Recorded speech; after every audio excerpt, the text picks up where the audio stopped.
All right, we are now joined by Bill Hobson, the executive producer and host of Michigan Golf Live and the Four Golfers Network. I mean, I talked a little bit to you before the show. I absolutely love your show. I'm a big time golfer. My favorite tradition is usually Sunday mornings with my cup of coffee is when I love to watch your show. So this is a special treat to have you on the show. So thanks for joining us. We appreciate it. I appreciate you guys reaching out. It's always fun to talk about this weird journey that a golf show has led me on for 26 years. So happy to be here. Yeah, I didn't realize because so I was born in 1999. I didn't realize it's just always been a thing. That's why we my whole life. Yeah, we started it in your honor mostly. So when I was doing a little bit of research, I didn't realize that it kind of started as a 1 hour radio show, and it's obviously become what it is now. For some of our listeners who maybe aren't very familiar with Michigan Golf Live, which maybe there are some, maybe there aren't. Can you maybe take us back to the 1999 and the start of this whole entire thing and how it became what it is? Yeah, for sure. I grew up in broadcasting. When I was a little boy, my dad's Ford dealerships had TV commercials, and my sister and I were in them. They were horrendous. We really, really hope the tapes never surface. But Ted might have them. I mean, well, yeah, probably does, but I don't want to see them. But that's kind of what got me intrigued by this whole concept of storytelling.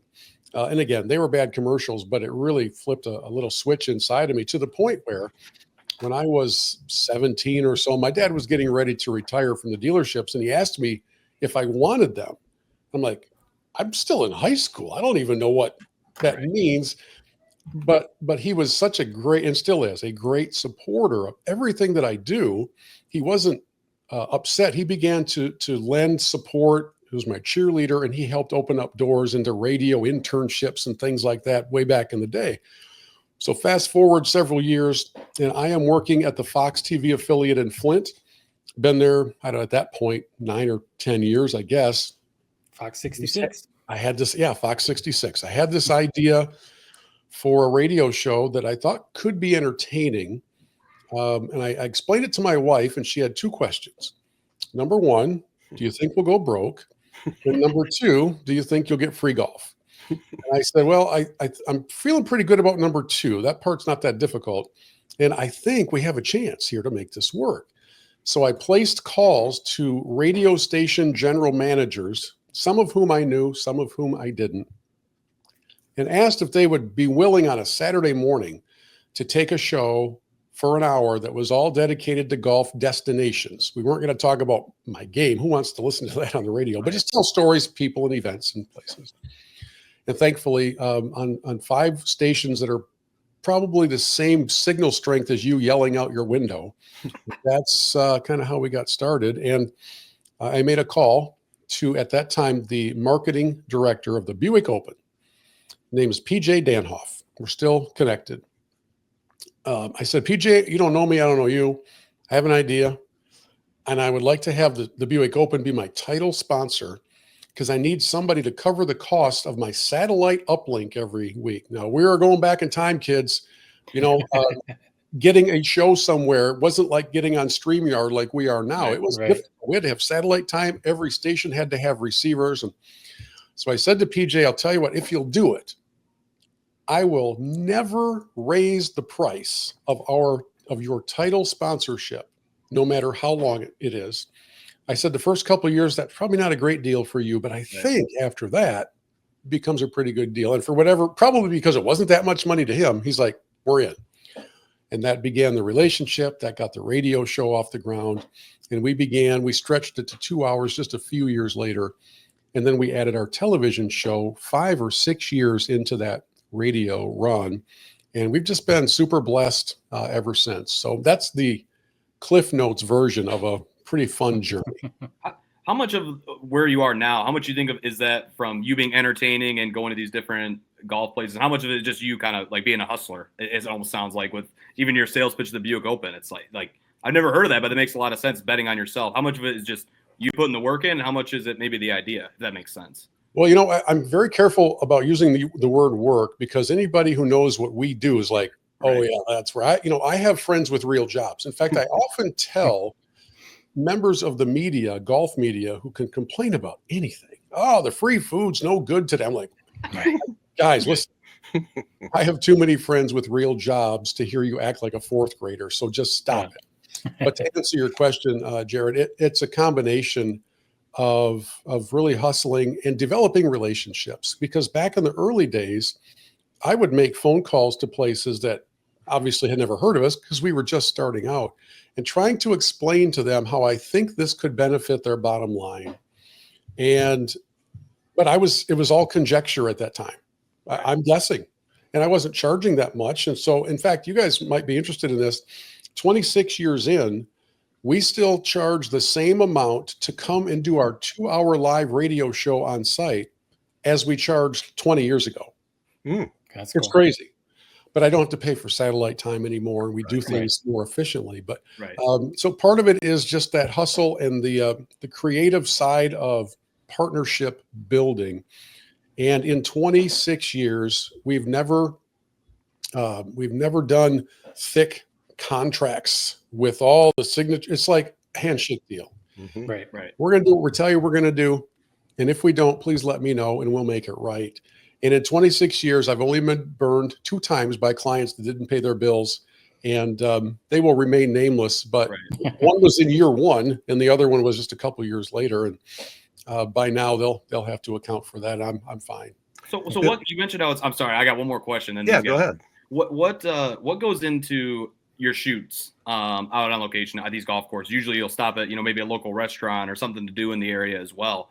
From start to finish, what is that process like putting together these episodes? They're fun, but they're long days. A few years ago, we donated an auction item to a charity over in Grand Rapids, and it was to be a member of our crew for a day. So some lady bought it for her husband.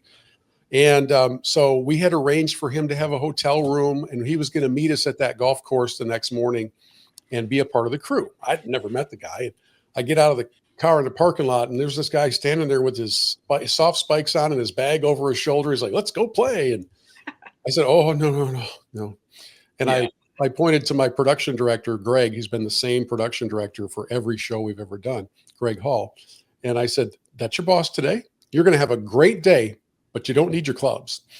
So what happens is we come in to tell a story that has everything to do with the destination for the golfer and for the non-golfing spouse. That's our goal. Because everything you see, we want to appeal to both decision makers in the household, which is why you'll see me doing goofy things like being on a zip line or in a spa with mud on my face or whatever. And of course, I think we're fairly well known for eating far too much food. So last week we shot a brand new show at Arcadia Bluffs. It'll air next weekend to showcase their new course called The Dozen, 12-hole course that's added now to the Bluffs and the South course. And at each of the 3 courses, since they each have their own story, we also did a culinary feature at each one. What does that look like in actual production terms? Well, in the show, it looks like a natural flow. Oh, he's at the Bluffs. Here's fine dining. He's at the South. Here's more casual dining. He's at the Dozen. Here's a unique menu there. What it was like in real life was we shot the fine dining and the casual dining 30 minutes apart, and none of us could move after we cleaned off both tables. So, but the normal pattern is probably about 2 days of shooting for a 28-minute show. And especially if we're in a region like a Brighton Howell area, or Ann Arbor, or Traverse City, or Gaylord, because we're hopping all over the place. And I give one piece of advice to every one of my on-camera playing partners: hold your pose. Hit the shot, hold your pose. They look at me like, "What are you talking about?" I go, "The ball's going to end up somewhere good on the next shot. Just relax."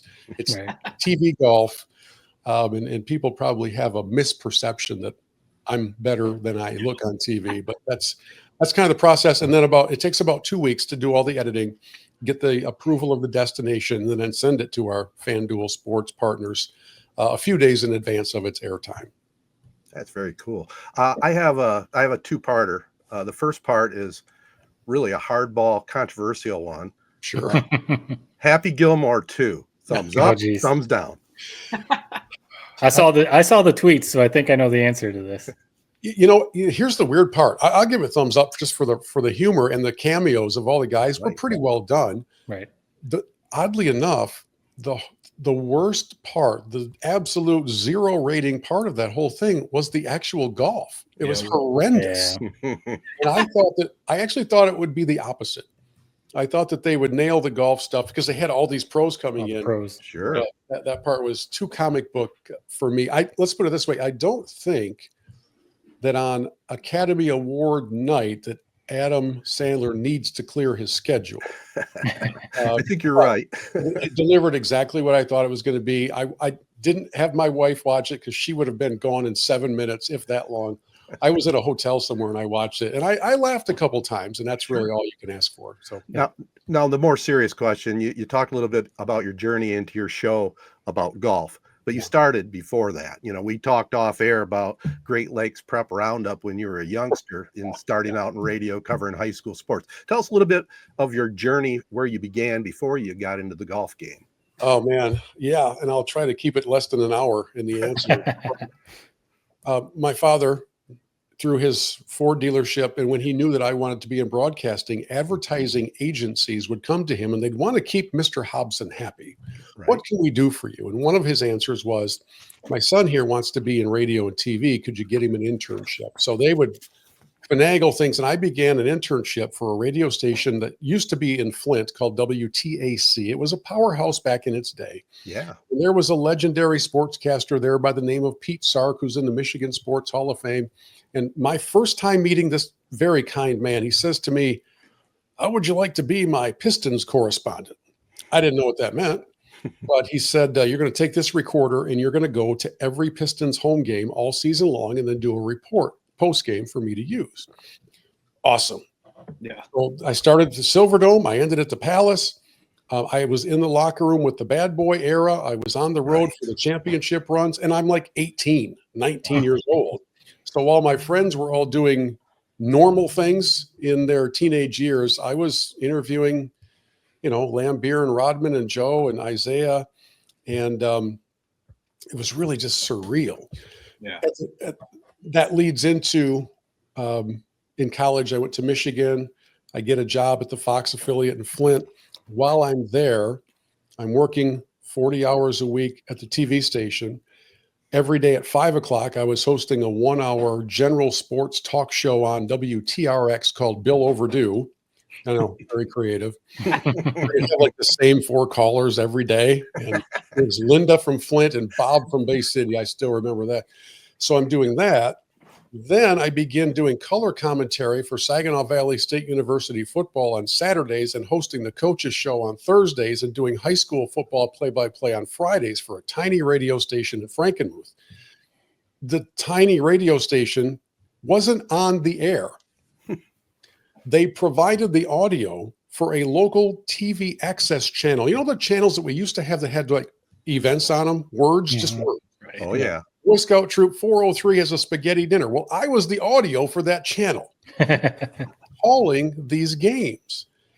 I'm sitting in the stands with a bag cell phone that used to cost 35 cents a minute and a program like this while I'm calling the action for players. I have no idea what's going on, but I'm getting all these reps in and starting to learn, and could do it without anybody listening. If you have time, I'll tell you a funny story about that. But yeah. I began at basketball games because they did football, basketball, baseball, and softball. I did all of it. Wow. Because in Frankenmuth, if they went to a business and said, would you sponsor the local team? They're like, yes, we would. So they sold out everything. It was crazy. And they paid me probably more than I made for SVSU games. So I began sneaking in my friends to be my color commentator and having them pretend to be famous athletes.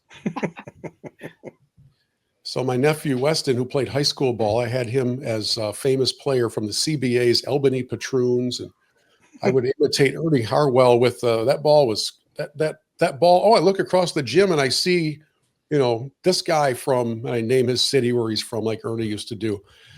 And the ultimate test of whether or not anybody was listening. Remember, I was still working at Fox and doing all these other things. Right. Well, at Fox, we would often receive promotional items for movies and shows, and that was my department. Mm-hmm. So I started doing contests on the air to give things away. Yeah.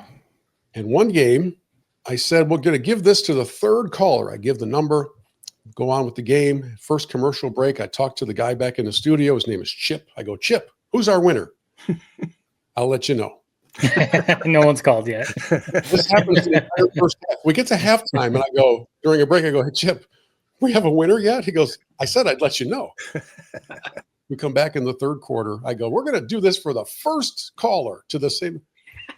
I never gave the prize away, which is what reminded me that lest I get a little too important in my own head, there's literally All no right.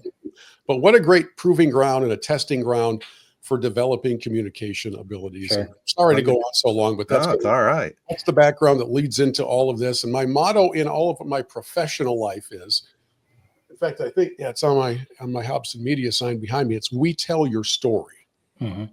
Every entity, whether it's commercial or nonprofit, or it's a ministry, or it's a sporting event, or it's a golf destination, they all have a story.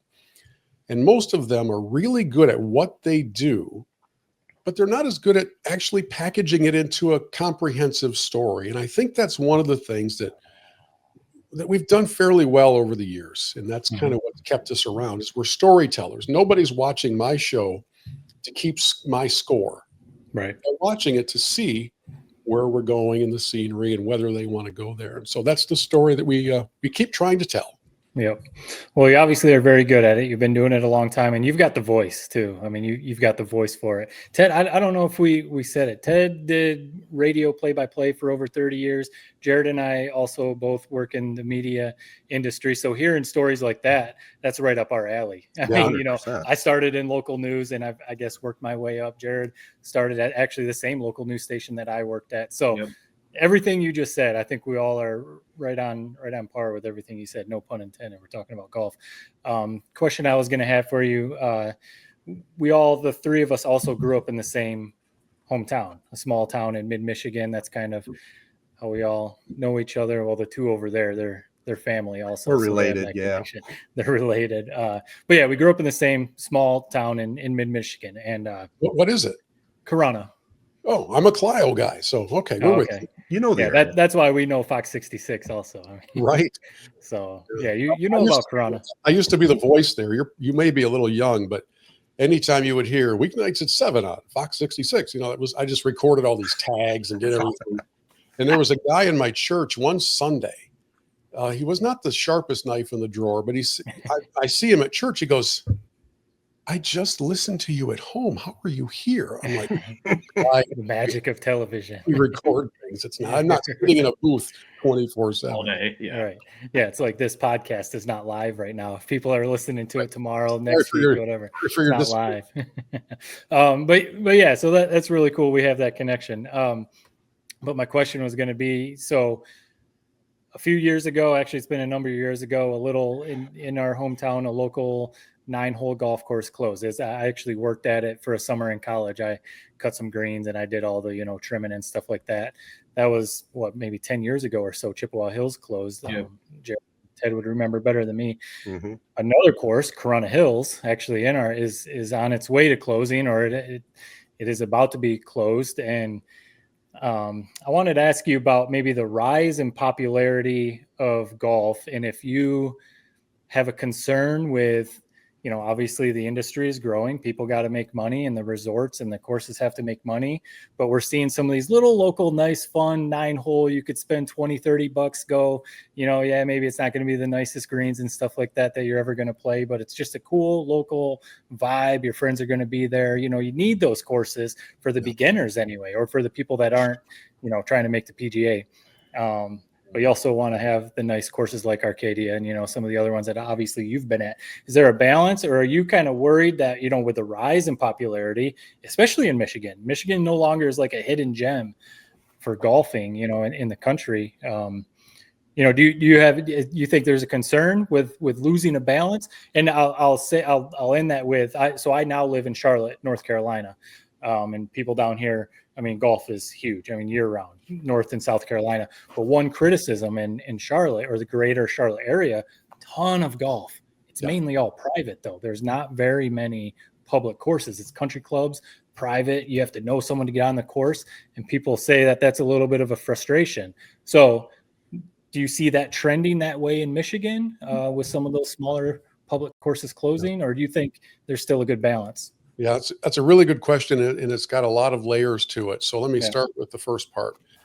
I absolutely adore the mom and pop golf courses and their operators. We did a TV special, a 2-part special a few years ago called the top 10 under $50 courses in the state.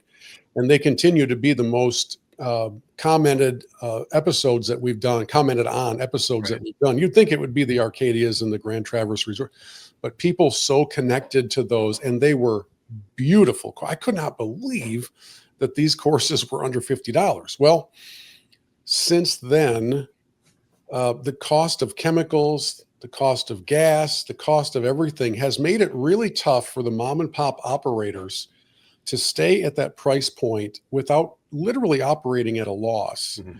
The demand for tee times is massive after COVID. COVID was fantastic for golf. It wasn't great for anything else, but it was really good for golf. And it brought people back to the game, or it brought people into the game because they wanted to get outside and do something. And so that demand continues. And for some reason, some of the local courses that are the ones that, I grew up on, Vienna Greens and Clio and those kind of things, they're really struggling. They don't have the profits coming from food and beverage. They're not selling many memberships, or if they do, it's a couple $100 a year. It's really tough to make a go of it, especially if it's time for a generational change in leadership. Right. So what happens, I don't know the Corona situation, but most likely whoever had it had been running it for 30 plus years, had full relationships with everybody in town, but at some point you just get stinking tired. I don't know if people realize the demand, just the sheer hours and the toil that it is to operate a golf course. It's entirely possible that they said, we got to slow down. Let's see if the kids or the grandkids have an interest in taking, and maybe they didn't. Mm-hmm. And unfortunately also, there's a pretty pressing demand for housing and for real estate. And if somebody comes to those operators and says, we got to put in a 120 unit subdivision here and we'll give you, $4 million for your property, they're probably going to be out. So tough to turn down. It's sad to see. Now, your question about private public, because of the demand for tee times, and I think another positive is that families are trying to find ways to spend more time together as a unit. So private clubs have started to get smart. Instead of being super stuffy and exclusive, and you keep your kids at home, and this is the men's room, and this is the women's grill, they can come on Monday. They've begun to develop into family destinations. A really good example of that is Warwick Hills and Grand Blanc, or Walnut Creek and South Line. These places are understanding that mom and dad have been desperately seeking a place where the kids will leave the tablets behind and go swim, and go play tennis or pickleball and go golf, and they can do it together. So that's actually bringing about a surge in private club memberships. Oh, by the way, plus you're also guaranteed a tee time. Right. So we do a little bit of everything at Michigan Golf Live. We've begun getting more and more calls from private clubs about doing a television show. So we did a couple. Walnut Creek's a good example. We aired it last year, and I began getting barraged with people. How dare you go and do it? Why would you put that on TV? And why would you? I said, because private clubs are a vital part of our ecosystem in golf. You don't have to join, but some want to. And it's kind of a delicate balance to walk. Right. I have one quick question, or I actually have two. First one I'll ask is, I view you honestly as like kind of the czar of Michigan golf. So I was happy to see that you also love a course that I love as well. We go camping every year at the UAW campground at Black Lake. Yeah. You talk about how much you love Black Lake. What is it about that course that you appreciate so much? Seems a little bit underrated to me. It is. Well, it's hard to get to, right? It takes you a while to get out there. But Reese Jones, you take that course and put it in a population center, and that will be the nnumber 1 rated course in the area. What he did there in that secluded property is just amazing. And it feels like Hazeltine. It feels like some of the more popular, like PGA championship venues, thinking of Valhalla and all those different settings. If that was in any way accessible to large crowds, it would be a major championship venue. It's that good. And because it's where it is, it's also still part of an affordable package. And They used to be a little exclusionary there if you weren't a UAW member. And then Right. my friend Nick, who ran as the GM there for several years, he came in and changed the culture. They want you there. You don't have to be a member of anything. And I highly recommend, if you're ever up at I-75 at exit 310 and you've got a half-hour drive to a great course, that's the one. That's where I'd send you. And then we were just up there camping, like I mentioned, and I actually went and played the Jewel on Mackinac Island. I mean, flat out, how much fun do you have doing that episode every year at the Grand Hotel? Yeah, we did a bunch of them. We hosted groups there for 20 plus years. The new ownership has come in and they decided to stop that package. So I haven't been there this summer, but I would venture to say, I think I can say this without exaggerating, I may have hit more tee shots on the 7th hole than anybody in the history of Grand Hotel, because I'd stand up there for our groups and hit shots with every group that came through. It's so fun. It's so beautiful. Yeah. And it's part of an experience that you're just not going to get anywhere else. You drive a horse-drawn carriage from the first 9 to the back 9, but just where else does that happen? And right. So yeah, Mackinac is a special place. And on the island up by the airport is also the second oldest golf course in the state, which is Wawashkamo. Yep. And such an unusual setting because it's a former battlefield. And there are areas that are sectioned off. They're burial grounds. So you could hit a slice on number, it was 1 or 2. You hit a slice, you can't go get your ball because it's hallowed, sacred ground. That doesn't happen anymore. No. Yeah, it's pretty interesting. So you say hit a slice, that would be me, because that's all I do is hit a slice. We can fix it. We can fix that. We just need 20 minutes on the range. We can fix that, I promise. Yeah, I have a number of friends who have tried to fix and they've given up on me, and I just go along for the ride. I still enjoy to play casually though. Good. So you mentioned some of your favorite courses and some really great resorts in Michigan. Obviously, there's PGA events in Detroit. There's LPGA events in Michigan. People always talk about, man, it'd be really cool if there was a PGA event in northern Michigan or, some other courses around Michigan. What do you think? I mean, obviously, I think we've talked about this before on the podcast, but what would it take to get? Is it mainly the logistics, hotels, airports, all that kind of stuff? What would it take to get a PGA event outside of southeastern Michigan, somewhere else? And then if that happened, what would be your this is the one. This would be the one that could do it. Well, the most logical secondary choice would be Traverse City somewhere, and there's lots of courses there that could host it, including the private High Point, which is ridiculously spectacular. But again, you're dealing with market size and infrastructure. The PGA Tour itself is it's in a weird place right now, as they are pressured to continually increase their purses. They've got to go to sponsors with major demands. I mean, I don't know how long Rocket's going to keep going with their sponsorship in Detroit at $20 million a year. That's just a massive number. There's no way you can justify that instant return on your investment. So, but you get to a place like Traverse City or maybe over to Grand Rapids, where you do have the capacity for housing and to get fans that would gather, and you can get them around the course and that kind of thing. I used to joke with some of my friends at the PGA about, guys, go hold a tournament at Arcadia or at Kingsley Club or somewhere like that. And they're like, where would anybody stay? And, and by the way, those courses, they don't want to give up their courses for 3 weeks at a time. They're doing pretty well. So several years ago, I don't know if you guys remember, but the Three Tops course at Treetops hosted the shootout on ESPN. And it would be, it'd be Phil, Jack was there, Trevino was there, Lee Jansen. I mean, they had some big names there. They still have the pictures up in the clubhouse. That's probably the closest that we will get, is some sort of an exhibition, maybe at Bay Harbor at some point or something. But you're not going to get a full field event up north. You're not going to go any further north, really. I don't think you'll be back at Grand Blanc. We have the Champions Tour this week at the Allied Challenge. That's about as far north as we'll see the tours. Bill, I got one final one for you. You've obviously golfed most of the classic courses in Michigan, but if you were looking worldwide, St. Andrews, Augusta, Pebble Beach, where would you really like to go and do a round? Number one. Augusta's on the top of everybody's bucket list. I've learned over the years that there they're doing okay without me. But I haven't given up complete hope. There's so Have many. you ever been? Have you ever been to Augusta? I've been to the Masters a few times. Nice. It's funny. I have a 26-year tradition going of not being approved for media credentials. So I have it's a tradition unlike any other. Right. But in 2016, which seems like yesterday when I relive it, I have a picture on the other side of my studio.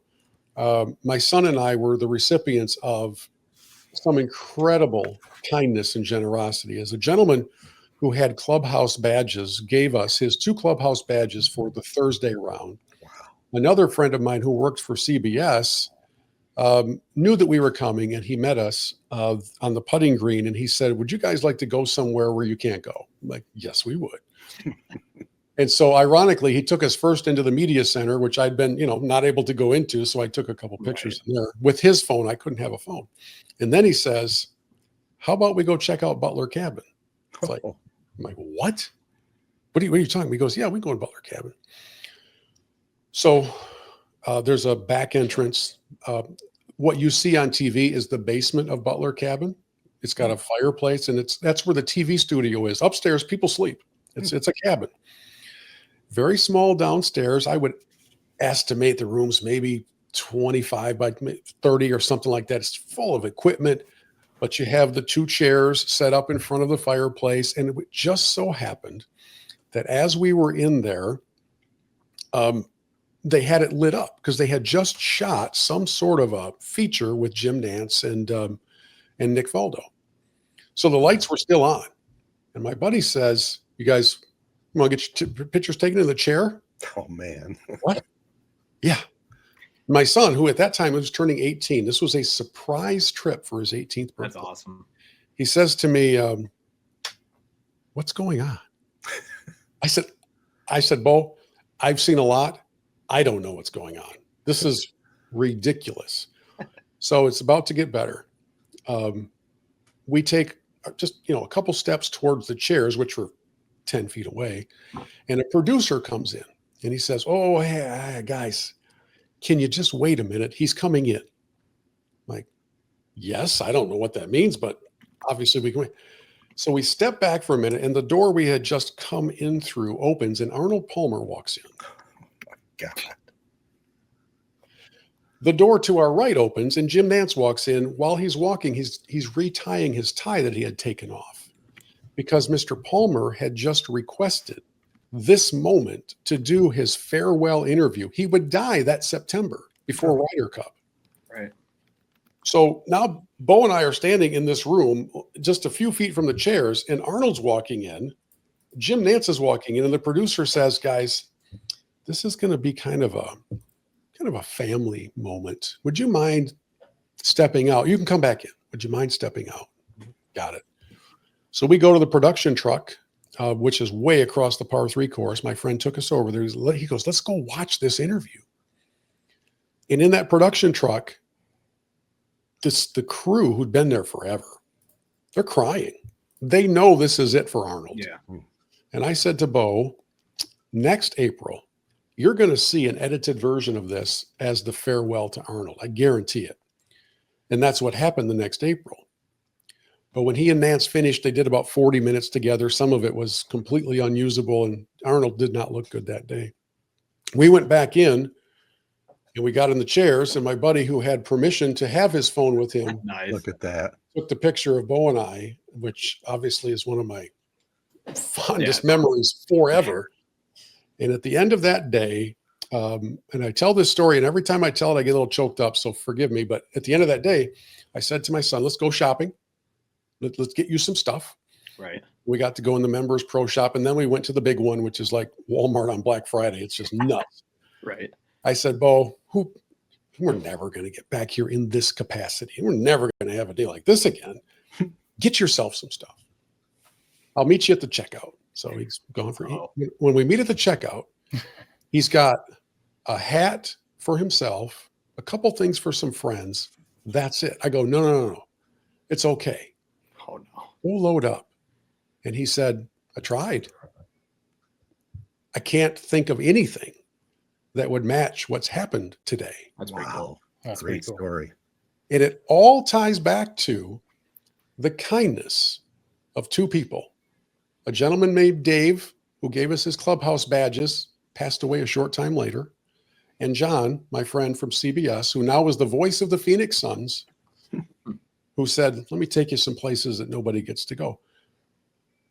All of that. I would love for me to have been able to open that door for my son.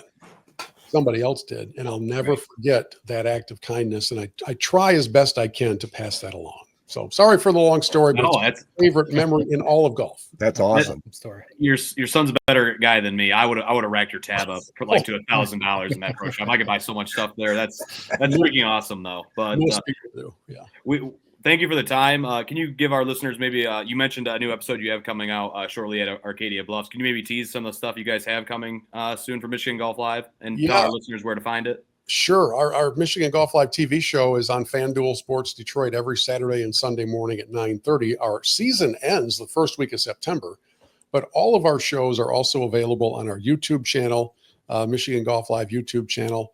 We've also got a podcast we do every week called the Four Golfers Network. That's FORE, Golfers Network Podcast, and that's kind of the official podcast of Michigan Golf Live. In fact, I just got in trouble with this week's podcast from the Live Tour, so that ought to be fun. Threatening me, and that's coming to town this week. Yeah, and I have on my phone my credential confirmation, and then I also have on my phone my voicemail from them today telling me that they're probably going to revoke my credential. Oh, jeez. All because of an interview I did with one of their people. That is perfectly fine. So, if you guys really want to get into some controversy, we can spend another 30 minutes on this silliness. So in the I thought the Live was supposed to be more laid back, like anti-PGA, like, none of that. Yeah, well, they asked me if I would interview Pat Perez, player. Now he's one of their broadcasters. Pat is known for being bombastic, for sure, volatile, outspoken, unfiltered. Perfect. We had a great visit. One of the things I said to him was, yeah, Pat, I'm not a huge Live fan because of the source of the funding. It bothers me. Right. What do you do with that issue? He gave a great answer. Get done with the interview. It's 25 minutes long. After I'm done recording, he's like, that was cool, man. Hey, when you're at the tournament, make sure you stop by and say hi. Beautiful. Done. Published. Podcast is up. You can hear it now if you want to. Yeah. 10 minutes later, I start getting bombarded by Live PR people instructing me to pull down the podcast, that Pat is livid. He can't believe that I would corner him and trap him and blah, blah. Oh, wow. Did I black out for a while here? What? Yeah, right. And so that was a couple days ago. And as recently as about an hour and a half ago, I got another, if you don't, kind of a threat. So we'll see how the next 24 hours play out. And my friends at all the major media outlets in the state of Michigan are asking me to let them know as well, because it could turn into some sizable story about the way that Live actually handles truth. And it wasn't even confrontational. It was right. It was fine. So I'm not a clickbait guy. You guys have noticed that, right? I'm not. Yeah. Whatever. I told him to try the decaf. Right. Well, it's a freaking awesome teaser. I'm going to check it out. I was going to say, hopefully, if it gets taken down or not, I'll make sure to listen to it, whether it does or doesn't. It's not getting taken down. I can tell you that. It's not going down. That's been the threat. And as I said to the lady today, my podcast neither causes cancer nor cures it. So why are you acting like it does both? Right. Just try the decaf and relax. This is fine. That's insane. We'll see. I don't know. Maybe you guys want to come start my car for me for a couple of weeks. That's what I'm saying. That's all. That's freaking awesome. I can appreciate you, standing on it, and it is what it is. Like, exactly what you said. You're not out for clickbait or you're not, gotcha journalism, that type of stuff. So, no, I'll be checking it out. But again, thank you again, Bill, for joining us. We could talk to you for an hour, man. We didn't even get into a lot of other golf stuff that we will maybe somewhere down the road. Anytime you want to come back on. All good. Awesome. Thanks again, Bill, and we'll talk to you soon. Thank you, guys. Appreciate it.